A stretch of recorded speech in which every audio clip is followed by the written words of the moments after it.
Don Bosco a eu un songe très impressionnant. Dans ce songe, il voyait un énorme navire.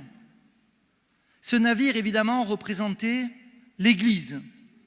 Et ce navire, c'est le fameux navire de Pierre. Pierre, le pape, qui tient la barque de cet énorme bateau. Mais ce bateau, il est vieux. C'est un vieux bateau. Ce n'est pas un bateau flambant neuf. Vous imaginez une sorte de gros rafieux, lourd, avec plein de toiles d'araignée, vieillot. C'est ça l'Église. Un vieux bateau qui dure depuis 2000 ans, mais qui est toujours là. Et puis, juste à côté, il y a une flotte, nous dit ce songe, escortée de petits navires de moindre importance. Alors il y a peut-être parmi vous des gens qui ont fait du voilier. Ce sont ces embarcations qui saisissent le souffle de l'Esprit Saint. Un voilier, c'est beaucoup plus agile qu'un énorme paquebot. Un voilier, ça prend le vent et ça part à droite, à gauche. Ça surfe, c'est léger. Et à chaque génération, le Seigneur va susciter, pour dynamiser son Église, eh bien, des mouvements spirituels, des communautés religieuses. Et ce sont des petites embarcations plus légères qui vont saisir l'Esprit Saint et qui vont dynamiser la flotte de ce grand navire. Oui, mais attention, un voilier, ça fait des zigzags. Mais si, par malheur, ce petit voilier, je dirais, qui a des charismes, pour ne pas dire charismatique, si ce voilier s'éloigne du cap que donne le grand bateau, il se perd. Et les seuls qui demeurent, ce sont ceux qui restent unis au grand navire. Et d'ailleurs, il n'est pas rare qu'au bout d'un moment, ceux qui étaient sur les petits navires viennent au secours, au service, carrément dans le grand bateau. Ça fait partie du chemin de l'Église depuis des générations et des générations. Et puis, le songe dit, le problème c'est qu'alors qu'il essayait d'avancer, les courants étaient contraires. Ça, c'est l'Église dans toute sa splendeur. L'Église est toujours à contre-courant. L'Église est toujours à contre-courant. Parce que le courant de l'esprit du monde veut nous ramener sur la terre. C'est un courant, je ne sais pas, je ne suis pas très fort en marine, mais terrestre. Alors que le courant du bon Dieu, il nous amène toujours vers le rivage lointain, vers l'au-delà. Avance au large. Parce que notre horizon n'est pas cette terre, mais l'au-delà. Alors c'est souvent, très souvent, des courants contraires. Non seulement ça, non seulement il y a du courant, mais il y a aussi des vents contraires. Oh, l'Église, elle n'est pas dans le vent. C'est vrai qu'elle a souvent du mal à suivre. Mais tant mieux. Parce que le jour où l'Église sera totalement dans le vent, ça voudra dire soit qu'elle a perdu son identité et qu'elle est devenue tellement imprégnée de l'esprit du monde qu'elle n'est plus elle-même, soit au contraire, si l'Église était totalement dans le vent, c'est-à-dire l'Église entière, ça voudrait dire que le Seigneur serait déjà sur le point de revenir. Voyez ? Donc pour l'instant, l'Église restera encore longtemps avec des vents contraires et des courants contraires. Mais s'il n'y avait que les vents contraires et les courants contraires, ça serait déjà pas mal. Mais il y a quelque chose de plus. Des navires extérieurs viennent attaquer ce grand navire. Il y a des gens qui en veulent à l'Église, et notamment qui sont persuadés que ce rafio, ce gros bateau n'est plus d'actualité, n'est plus fait pour ce monde d'aujourd'hui. Tenez, la Réforme au XVIe siècle.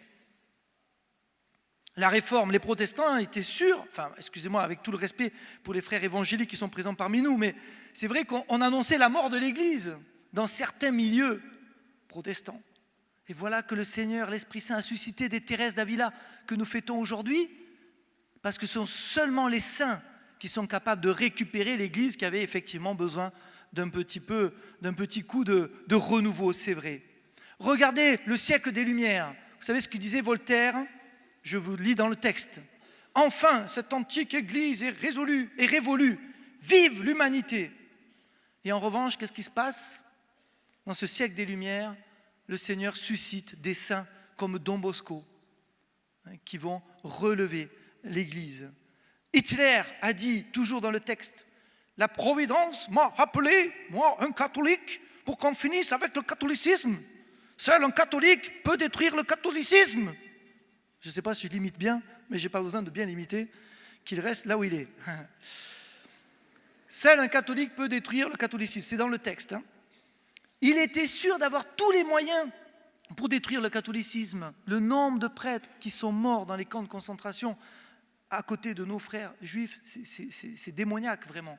Eh bien, Hitler est passé et l'Église est toujours là. Et puis enfin, un dernier exemple, le marxisme. Ce bateau qui a attaqué si fortement l'Église. Le nombre d'églises transformées, j'ai visité Moscou, avant la chute du mur, il y avait une piscine municipale dans la cathédrale de Moscou, qui maintenant a été retransformée en cathédrale. Je l'ai vu de mes yeux. C'est inimaginable, voyez ? Parce que le marxisme annonçait la fin de l'Église. Vous connaissez toute cette histoire. Il paraît qu'un jour, quelqu'un a vu sur un mur cette citation de Nietzsche. « Dieu est mort », signé Nietzsche. Et il y a un jeune qui est passé derrière et qui a écrit en dessous « Nietzsche est mort, signé Dieu ».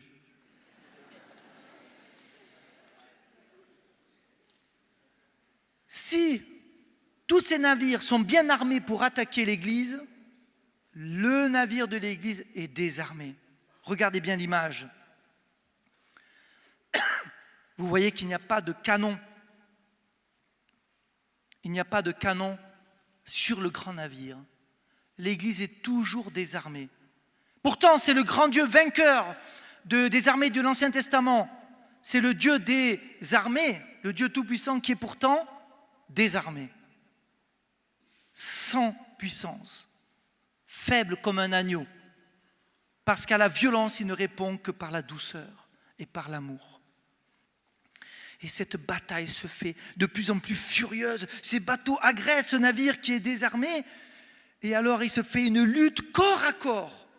C'est-à-dire que les navires attaquent le grand voilier, sautent dans le voilier, dans le grand bateau, et Et ça me parle beaucoup dans ce songe. Parce que c'est la bagarre qui a lieu dans le bateau lui-même. C'est les déchirures qu'il y a dans l'Église elle-même. C'est la pire de toutes les batailles, frères et sœurs. Lorsqu'entre nous, il y a des critiques. Lorsqu'entre nous, il y a l'esprit de division. Qu'on soit attaqué de l'extérieur, d'accord, mais ne nous laissons pas faire. Ne laissons pas l'esprit du mal régner dans notre Église. Supprimons l'esprit de critique. Et dans le songe, un homme s'approche du Saint-Père et le tue. Et le pape s'écroule. Et là, on pense à Jean-Paul II, 13 mai 1981. 3 balles, il s'effondre. Des gens veulent tuer le pape. C'est pas nouveau, ça arrive souvent. Benoît XVI a été la cible de plus d'un attentat médiatique où on a voulu le tuer médiatiquement. Et ce sont des balles qui font très mal. Mais il tombe, un autre se relève, dit le songe. Parce que le Seigneur est fidèle et il donnera toujours des successeurs à Pierre. Et le texte nous dit du songe que quand le pape est tombé, les autres exultaient de joie. Mais heureusement, le Seigneur a suscité quelqu'un pour se relever. Voilà. Alors, dans tout ce climat un peu catastrophique, qu'est-ce que l'Esprit Saint va susciter pour sauver le grand navire? Voilà que sortent de l'eau, ça c'est assez impressionnant,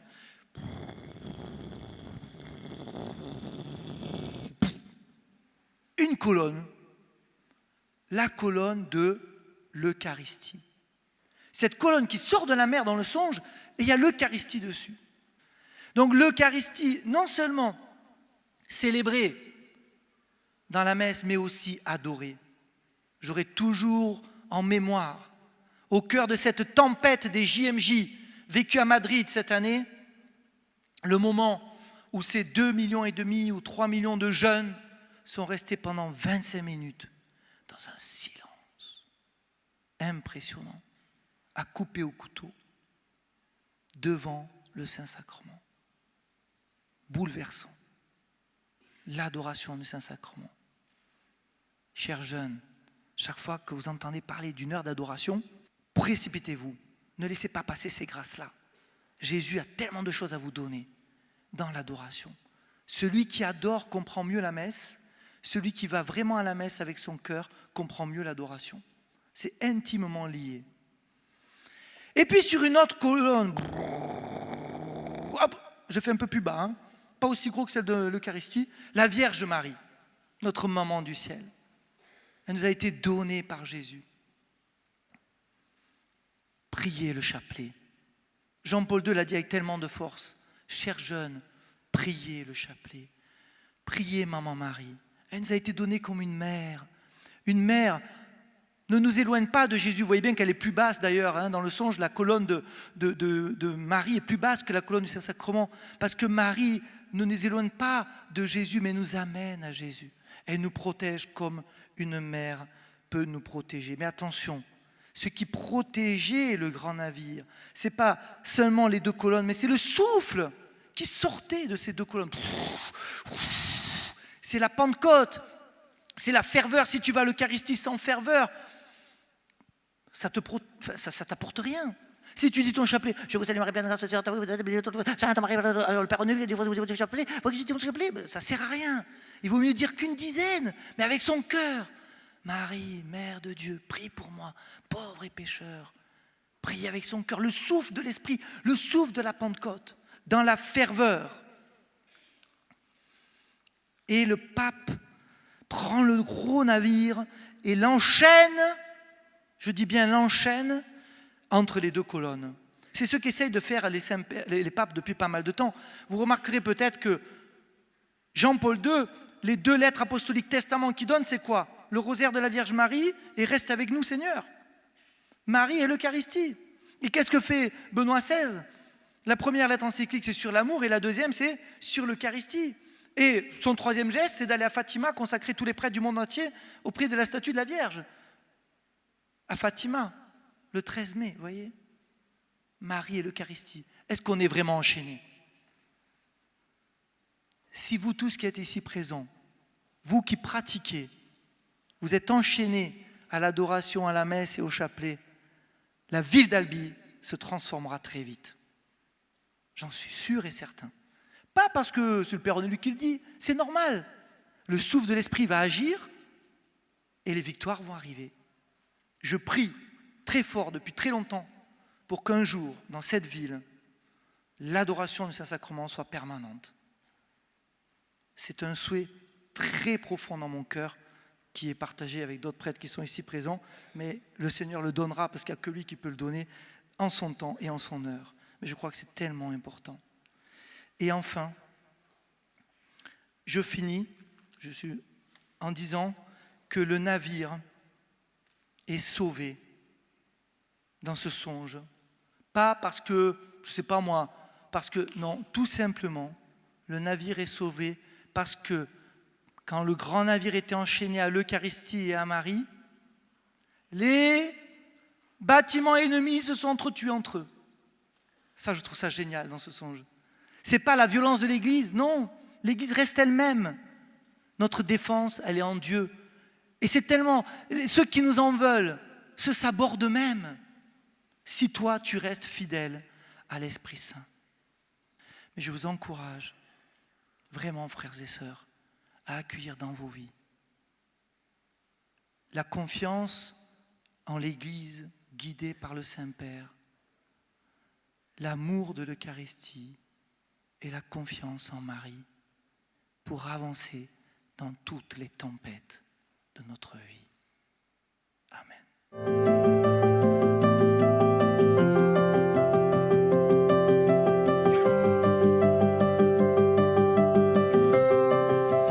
Dawn on dreary much life.